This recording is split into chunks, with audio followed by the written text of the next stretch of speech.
Hello, classmates! Electronic products have spread all over our lives in all aspects.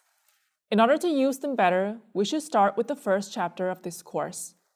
The circuit foundation is simple to understand. Today, we start with the circuit composition and working state to understand the core of electronic products. Electronic circuit.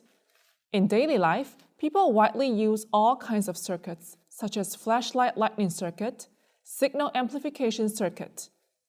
The actual circuit is formed by the interconnection of electrical devices to realize certain functions. The so-called electrical devices here generally refer to actual circuit components, such as resistance, inductance, and capacitance transformer. In the flashlight lightning circuit shown in figure 1.1, the picture A is the physical picture of the flashlight. It is the real thing we see in our daily life. The picture B is a schematic circuit diagram of the flashlight. All components are replaced by simplified models. The picture C is the real circuit diagram. This is the circuit we will study and analyze in the near future. In this figure, dry batteries provide electricity. An electric light bulb uses electric energy to emit light, and the wire connects the dry battery and the light bulb to form a circuit. The switch controls the on and off of the circuit. In fact, in a broad sense, the path through which electric current flows is called a circuit. A circuit is a current path mainly composed of three parts: a power supply, a load, and intermediate links, which are connected in a certain way. A power supply is a device that provides electric energy in a circuit. It converts other forms of energy into electric energy and provides electric energy to that load in the circuit. To ensure the normal operation of the load, such as dry cell batteries, rechargeable batteries, a circuit containing an AC power supply is called an AC circuit. A circuit containing a DC power supply is called a DC circuit. Common types of DC power sources include dry cell batteries, rechargeable batteries, and direct current generators. A load is a general term for various electrical devices, which are devices that convert electrical energy or signals into other forms of energy, or signals they need. For example, a light bulb can convert electric energy into light energy. The motor can convert electric energy into mechanical energy. The part connecting the power supply and the load is collectively referred to as intermediate link, playing the role of transmission, distribution, and control of electric energy.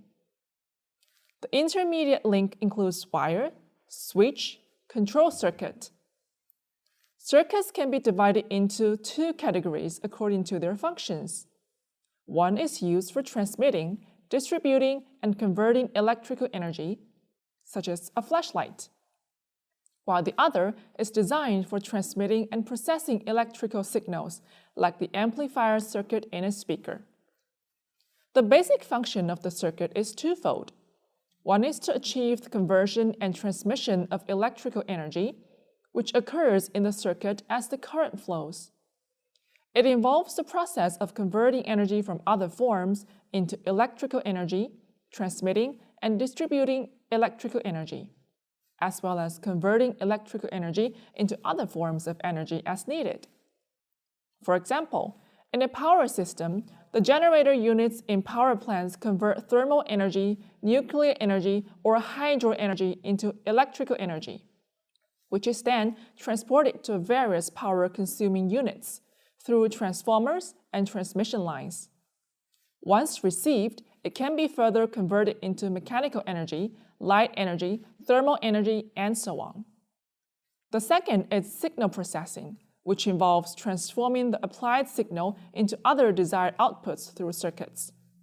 For example, In a radio, there is a tuning circuit used to select the desired signal, as well as an amplifier circuit dedicated to amplifying the signal.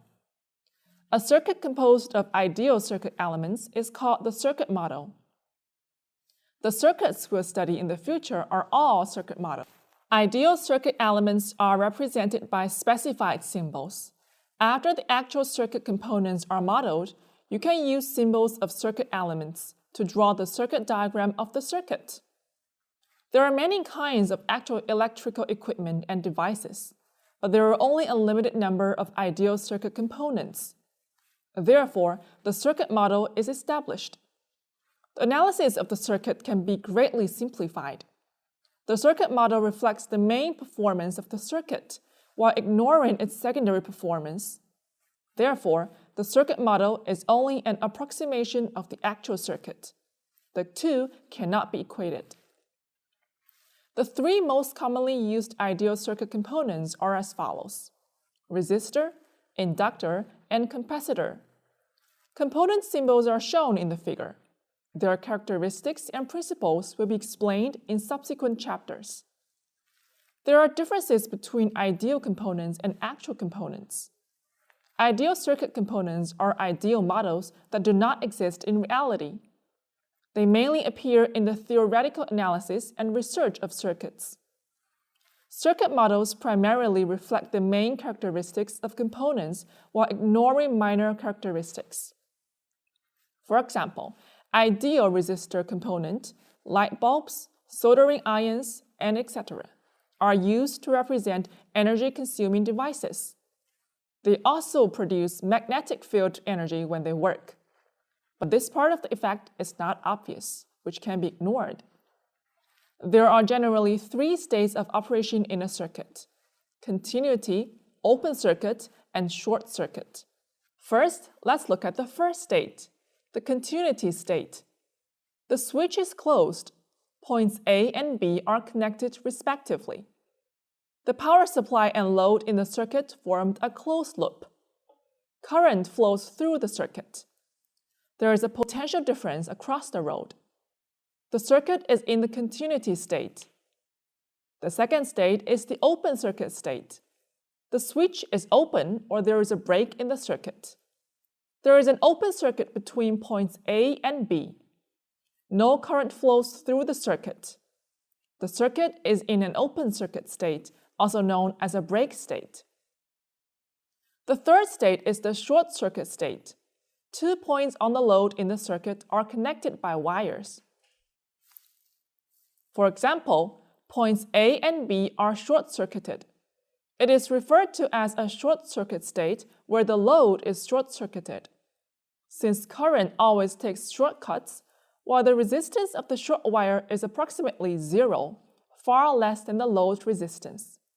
Therefore, the current originally flowing through the load no longer flows through the load, but directly flows back to the power supply through the short circuit. Short circuit is generally divided into useful short circuit and fault short circuit.